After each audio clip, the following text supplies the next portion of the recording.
বিপদে ধৈর্য ধরো। বিশ্বনবী কে আল্লাহ বললেন ওয়াসবির আলা মা ইয়াকুলুনা ওয়াহজুরহুম হাজরান জামিলা। নবী হে, বিপদে ধৈর্য হারা হবেন না, ভালো সময় সামনে আসছে। মক্কায় আপনারে কষ্ট দেয়, গণক বলে, জাদুকর বলে, পাগল বলে, মদিনাতে বিজয় আপনারই হবে, ঠিক কিনা? ছেলে মেয়ে যেন আশাবাদী হয়ে গড়ে ওঠে, হোপফুল, আতঙ্কিত যেন না হয়। কষ্ট শিখান, ধৈর্য শিখান। আচ্ছা, গেল। এরপর তিনি বললেন ওয়ালা তুসাইর খাদ্দাকা লিন্নাস, ও আমার কলিজার টুকরা সন্তান, ওয়ালা তুসাইর খাদ্দাকা লিন্নাস, অহংকার করে মানুষ থেকে মুখ ফিরিয়ে নিও না। ছেলেরে এবার সোশ্যাল বানানোর চেষ্টা করতেছেন, হ্যাঁ?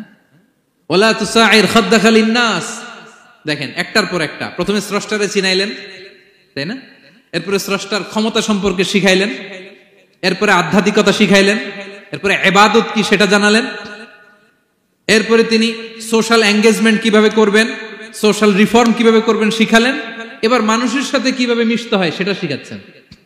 মানে পিপল ওরিয়েন্টেড হও, ওয়ালা তুসাইর খাদ্দাকা লিন্নাস, অহংকার করে মানুষের থেকে মুখ ফিরিয়ে নিও না, মুখ ছিটকাবে না, মানুষকে সম্মান করো, মানুষের সাথে মেশো, বি পিপল ওরিয়েন্টেড। আমাদের অনেক ছেলে মেয়েরা মানুষের সাথে মিশতে পারে না, দোষ কার? বাবা মায়ের, শেখায় না। একটা সময় আমাদের মনে আছে, ছোটবেলায় মেহমান আসলে আমরা এত খুশি হইতাম, কি বলেন? মেহমানের কাছে যাইতাম, সূরা শোনাইতাম, কবিতা শোনাতাম, এটা খেলতাম, ওইটা করতাম, যাওয়ার সময় আমাদেরকে টাকা দিয়ে যেত, হায় রে খুশি। এখন দেখবেন টেনে হিসেবে মেহমানের সামনে আনা যায় না। এরকম আছে না নাই? অনেক ফ্যামিলিতে এরকম আছে যে তারা সারাদিন ডিভাইস নিয়ে, এই ডিভাইস আসক্তি এত মারাত্মক পর্যায়ে পৌঁছেছে যে তারা মানুষের সাথে মিশতে পারে না। এই পাবলিক ওরিয়েন্টেশনটা অনেকের নাই, পিপল ওরিয়েন্টেশন নাই। অনেক ছোট বাচ্চা, মেহমান আসছে, তুমি একটু আসো, সালাম দাও, বসো, আসতে চায় না, বসতে চায় না, কারণ ওরা শিখানো হয় না। সারাদিন দিয়ে রাখছে কি হাতে? মোবাইল। এজন্য ছোটবেলা থেকে আমরা যেন সামাজিক বানাই, বাচ্চাকে যেন শেখাই, বাবা মুরব্বীকে দেখলে সালাম দিতে হবে, কি করতে হবে, ওরা শিখাবেন। অনেক সময় ছোট বাচ্চারা না বুঝে দারোয়ানের সাথে খারাপ আচরণ করে, ঘরের কাজের বুয়ার সাথে খারাপ আচরণ করে, ড্রাইভারকে বকা দেয়, আছে না নাই? ভদ্রতা, ডিসেন্ট ম্যানার আপনি শিখান নাই তো, শিখবে কোত্থেকে? এই জন্য শুরুতেই বললাম যে গরুর পেট থেকে বেরোলে গরু হয়, কিন্তু মানুষের পেট থেকে বেরোলেই ওটা মানুষ হয় না। ওটারে মানুষ বানাতে হয় দিনের পর দিন, মাসের পর মাস, টিউনিং করে, পলিশিং করে, গাইড করে করে মানুষের মতো মানুষ বানাতে হয়।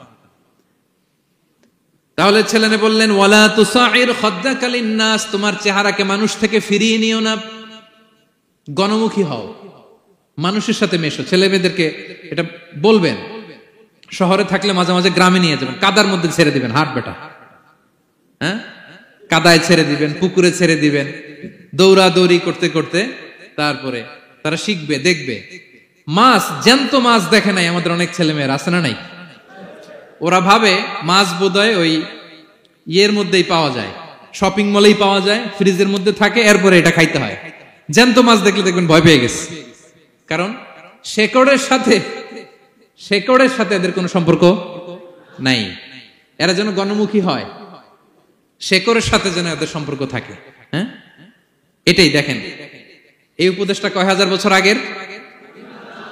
মনে হচ্ছে যেন আজকের পরিস্থিতি দেখে দেখে লোকমান ইসলাম ছেলেকে অ্যাডভাইস করতেছেন। সুবহানাল্লাহ পড়বেন না?